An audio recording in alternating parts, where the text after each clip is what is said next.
हम जिस दुनिया में रहते हैं उसे एक प्लास्टिक वर्ल्ड भी कहा जाता है। हम अपनी जिंदगी का एक कदम भी प्लास्टिक के बिना नहीं बढ़ा सकते। आप खुद ही सोच के देखो कि प्लास्टिक कहाँ नहीं है हमारी लाइफ में। हमारे बर्तन, हमारे गैजेट्स, पेन, कॉपी, कंप्यूटर, गाड़ी, मोटरसाइकिल, चश्मा, सड़कों पे, ओशियंस में, रिवर्स में, कचरे में एंड इवन हमारे कपड़ों में, हर चीज में प्लास्टिक है। पर प्लास्टिक जितना यूजफुल दिखता है उतना ही हार्मफुल भी है, जो यूजुअली हमें दिखता नहीं है एंड जिसे हम सब नॉर्मली ओवरलुक करते हैं एंड उसे हम कहते हैं माइक्रो प्लास्टिक्स। ये टाइनी प्लास्टिक पार्टिकल्स जो मोस्टली आंखों से भी दिखाई नहीं देते, हमारे हेल्थ के लिए साइलेंट थ्रेट बन चुके हैं। अगर आपको भी अंदाजा नहीं है कि ये कितना हार्मफुल है एंड आप भी इसे सीरियसली नहीं लेते, तो इस वीडियो के थ्रू 3 चैप्टर्स में हम आपको अलर्ट एंड इन्फॉर्म करने की कोशिश करेंगे, बिकॉज हम सब अननोइंगली हर रोज प्लास्टिक खा रहे हैं। माइक्रोप्लास्टिक छोटे प्लास्टिक पार्टिकल्स होते हैं जो 5 मिलीमीटर्स या उससे भी छोटे होते हैं। अगर आपको एक ग्रेन ऑफ राइस या सैंड पार्टिकल दिखे तो सोचिए कि माइक्रोप्लास्टिक्स इनके 1000th स्केल के होते हैं, और जब ये और भी छोटे हो जाते हैं तो उन्हें हम कहते हैं नैनोप्लास्टिक्स, जो 1 माइक्रोन से भी छोटे होते हैं। बट माइक्रोप्लास्टिक बनता कैसे है, ये जानना सिंपल है। बड़े बड़े प्लास्टिक आइटम्स जब डिग्रेड होते हैं, जैसे कि आपके plastic bottles, grocery bags, toys, ये छोटे छोटे प्लास्टिक पार्टिकल्स में ब्रेक डाउन हो जाते हैं। समुद्र में जो प्लास्टिक पोल्यूशन होता है वो भी इसी वजह से होता है। बट सारे माइक्रोप्लास्टिक डिग्रेड होने से ही नहीं बनते। कुछ माइक्रोप्लास्टिक्स इंटेंशनली भी बनाए जाते हैं एंड प्रोडक्ट में भी डाले जाते हैं, जैसे आपके टूथपेस्ट या फेस वॉशेस। क्या आपके टूथपेस्ट में नमक है? नमक तो नहीं, बट माइक्रोप्लास्टिक तो।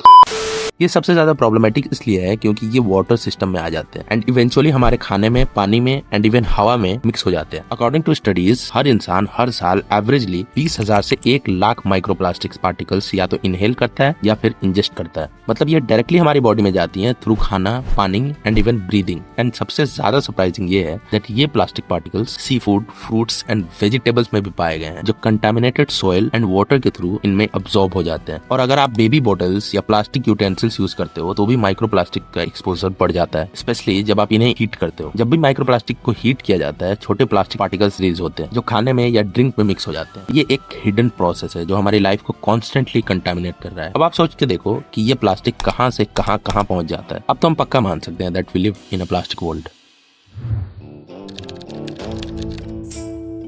माइक्रोप्लास्टिक से फिजिकल पॉल्यूशन नहीं बल्कि एक टॉक्सिक केमिकल्स का कैरियर भी होता है जो डायरेक्टली आपके हार्मोन्स को इफेक्ट करता है। एंडोक्राइन सिस्टम, जो आपके बॉडी में हार्मोन्स का बैलेंस मेंटेन करता है, डायरेक्टली डिसरप्ट हो जाता है माइक्रोप्लास्टिक के कांटेक्ट से। सबसे ज्यादा जो केमिकल्स माइक्रोप्लास्टिक के साथ लिंक्ड होते हैं उनमें बीपीए, बीपीएस जैसे एजेंट्स शामिल होते हैं। ये केमिकल्स प्लास्टिक को स्ट्रॉन्ग एंड फ्लेक्सिबल बनाने के लिए यूज किया जाता है, लेकिन जब ये केमिकल्स हमारे बॉडी में जाते हैं तो ये हार्मोन सिस्टम में पूरा केओस ला देते हैं। सबसे पहला इम्पैक्ट आता है आपके रिप्रोडक्टिव हेल्थ पे। बीपी और बीपीएस एस्ट्रोजन को मिमिक करते हैं, जो एक प्राइमरी फीमेल हार्मोन है, लेकिन मेल्स के बॉडी में भी ये हार्मोन एक बैलेंस मेंटेन करता है। जब बीपी और बीपीएस लेवल्स आपके बॉडी में बढ़ जाते हैं तो ये नेचुरल हार्मोन प्रोडक्शन को डिसरप्ट करते हैं। रिजल्ट, मेन में स्पर्म काउंट डिक्रीज होता है, स्पर्म क्वालिटी डिग्रेड होती है और फर्टिलिटी इश्यूज शुरू हो जाते हैं। स्टडीज ने ये प्रूव किया है कि अगर प्रेगनेंसी के दौरान मदर्स इन केमिकल्स से एक्सपोज्ड होती हैं तो उनके सन्स का जेनेटिक डेवलपमेंट पे इम्पैक्ट होता है। ये प्लास्टिक लिटरली खेलता है एक मेल बॉडी के साथ and our generation of men are the biggest victim of these things. Low testosterone, negligible sperm count, infertile, depressed, unmotivated generation of men are the result of this plastic world. Of course, there are more things to it, but these are the leading causes of these sad results. BP and BPS सिर्फ mails नहीं, females के reproductive health पे भी असर डालते हैं, जिससे एक क्वालिटी गिरती है, इम्प्लांटेशन सक्सेस कम होता है और मिसकैरेज का रिस्क बढ़ जाता है। पीरियड्स इरेगुलर होने लगते हैं। ये केमिकल्स फीटसेस को भी इफेक्ट करता है, लीडिंग टू डेवलपमेंट इश्यूज जैसे ऑटिज्म, ADHD और कॉग्निटिव प्रॉब्लम्स। पर आप पूछोगे कि क्या करना है, कैसे बचे इस मॉडर्न डे श्राप से। सबसे पहले आप इसका स्क्रीनशॉट ले लो। इसमें मैंने एक एक चीज के लिए आप क्या क्या कर सकते हो सबको इंटरनेट से निकाल के इस पोस्टर में डाल दिया है, जो आप एक गाइड की तरह यूज कर सकते हो अपने लिए। अब आप सुन लो मेन चीजें जो मैं आपको बता रहा हूँ, जिसका ध्यान आपको हर हाल में रखना है। सबसे पहली चीज ये, इसे अच्छे से देख लो। हाँ, ये वही रेस्टोरेंट एंड पेट्रोल पंप्स वाले बिल्स हैं, इन्हें कभी हाथ भी मत लगाना। I don't know how it's legal everywhere, but इसे कभी छूना भी मत, seriously. Second thing, say no to plastic bottles and अगर हो सके तो एटलीस्ट अपने खाने पीने की चीजों में प्लास्टिक को टच भी मत होने दो। बाल्टी, मग, प्लेट, चम्मच, कुछ भी अगर प्लास्टिक का यूज हो रहा है आपके पास, धीरे धीरे करके इन चीजों को एलिमिनेट करो। एंड आज से ही विदाउट एनी कॉम्प्रोमाइज किसी प्लास्टिक की पैकेजिंग में एटलीस्ट गर्म खाना मत डालो।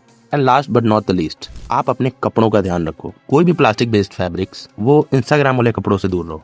Go back to the nature-based fabrics like cotton, linen, wool, and yes, make sure it's as pure as possible without any mix. And सबसे ज्यादा अवेयर रहना है आपके अंडरवेयर्स को लेकर, जो किसी हाल में प्लास्टिक बेस्ड फैब्रिक से बने नहीं होने चाहिए। एंड यस फाइनली, अगर इस वीडियो से आपकी थोड़ी सी भी हेल्प हुई हो तो do subscribe and leave a comment about what do you think about this thing. मिलते हैं अगली वीडियो में, बाय।